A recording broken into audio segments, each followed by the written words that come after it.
Welcome back folks to Investor Diaries. As mentioned in the previous video, we wanted to follow up with some of the key strategies that our beloved viewers can adopt and adapt as they navigate through these treacherous markets.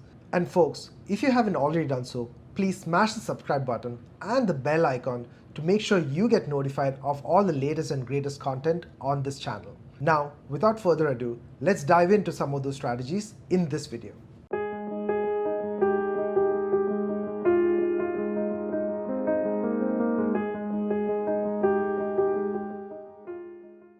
Alright, so let's dive into it. The first strategy we want to talk about is diversify your portfolio. Now, we've always maintained that the best way to navigate a treacherous time in the market is a well-rounded and diversified portfolio.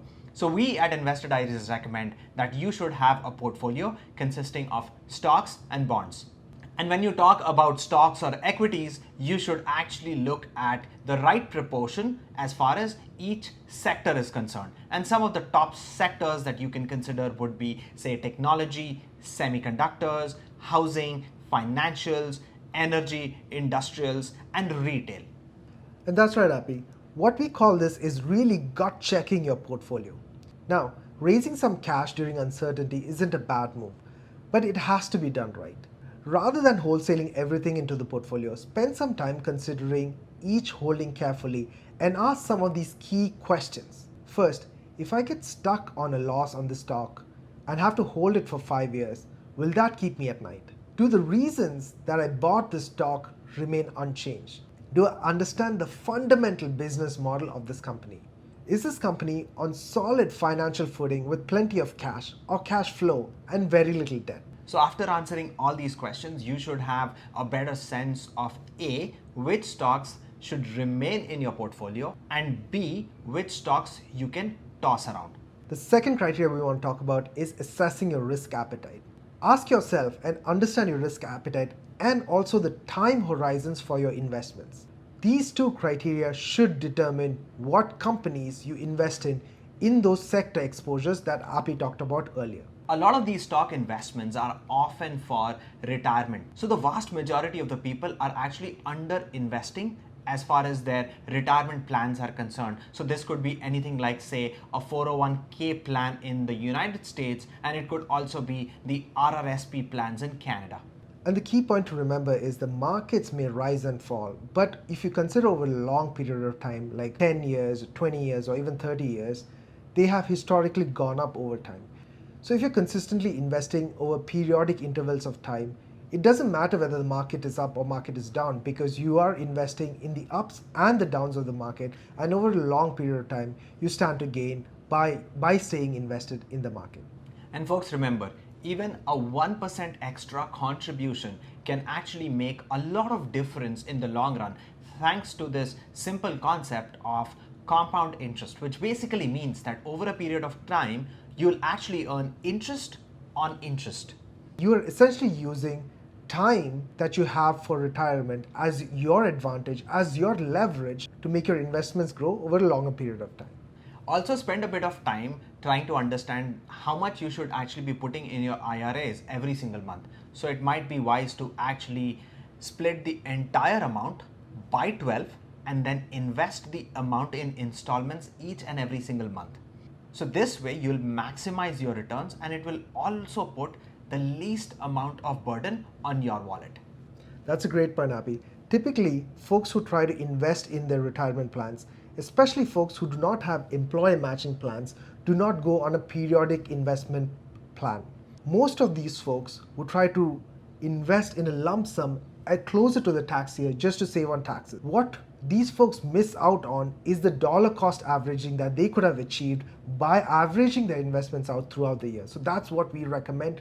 Now, strategy 3, find good quality stocks that you like and understand the company's business model and keep them on your radar. Examine them once a week to make sure that you're not going to get slaughtered. And you have to think the big picture. If your investments in some of these companies do not materialize as per your plan, you really got to look into your portfolio and do an assessment. Sometimes the sell-off could mean that some of these really great companies, you may be able to snap them at bargain bin prices compared to the lofty high valuation that they were at previously. But sometimes it could also mean that the company's fundamental business or the business model could be flawed and would not hold a lot of potential in future. Let's take a couple of examples now. More aggressive investors could actually invest in Amazon or the Priceline Group, and at this point of time, they would pay approximately 10% less than what they would have paid just a few months back. Well, these two companies have been one of the best performers in the market if we take a longer time duration, and they're essentially trading at a discount, so you can think that you're getting these top-notch companies at a sale. That's right, Appy. One of the big fears in the market currently is that with all these valuations going down, will some of these companies go bust? And the rock solid companies like Appy talked about Amazon, we all know for certain that they are not going to go bankrupt anytime soon. Similarly, investors should also consider in other high growth but robust companies like Apple and Celgene Group. They have both retreated 7% this year, which is not a lot when you compare with some of the other names which have retreated 50 and 70% recently. This is also a litmus test to see which companies are bulletproof and which companies have had really flawed valuations and business model. The companies that have retreated less compared to the others demonstrate that the market has a lot more confidence in companies like Apple and Amazon over some of these lofty valuation companies. And then if we're looking at Apple and Celgene, let's not forget that Apple's forward PE ratio has dropped below 10, while Celgene's forward PE ratio has dropped below 20. So they are trading at fairly attractive levels at this point. Strategy number 4. Take advantage of the commission-free trading apps that have flooded the market in the recent years and sell and buy small. Now, we all agree that this volatile environment is more conducive to traders who are able to navigate quickly in the market, but a lot of us do not have the luxury to monitor these trades constantly and buy and sell at short intervals and very quickly. So for those folks, we recommend that they get a commission-free trading app, they open an account, and then they set aggressive buy orders in which they could actually pick up those stocks at fairly cheap prices. That's right, Appy. And what we are recommending, to be specific, is limit orders. You place these limit orders and then you forget about it. You get on with your day. If the stock dips below your limit buy order, your trade gets executed. If the stock goes above your limit sell order, your trade gets executed as well. That way, you don't have to monitor constantly the markets every time.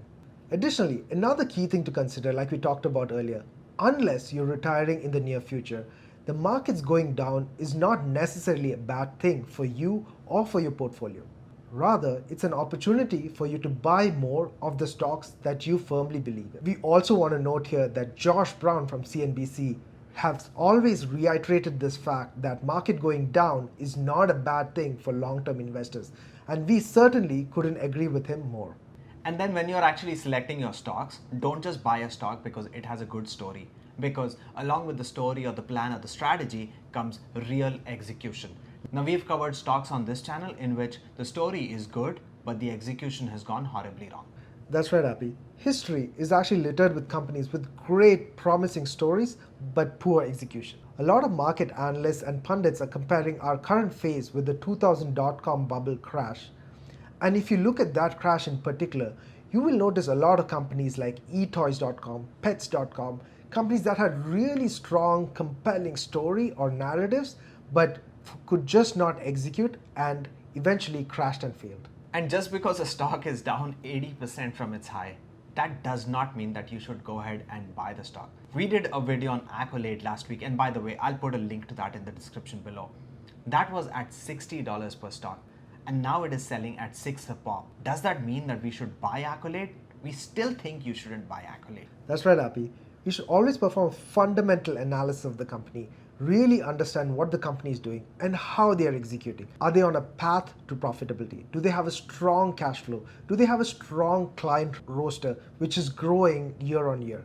These are the key things that we should really look at the company, and not just a story, which, let's face it, there are a lot of pundits out there who can spin a great story but really cannot execute. That's a wrap for today, folks. Hope you've liked this video and hope you've liked some of the strategies that we've tried to talk about in order to adapt and adopt to this market during this really trying and testing time. Do let us know your thoughts on this video, and do let us know some of these strategies that you've adopted and how it has gone for you so far. Thanks for tuning in, and until next time, stay tuned and stay focused.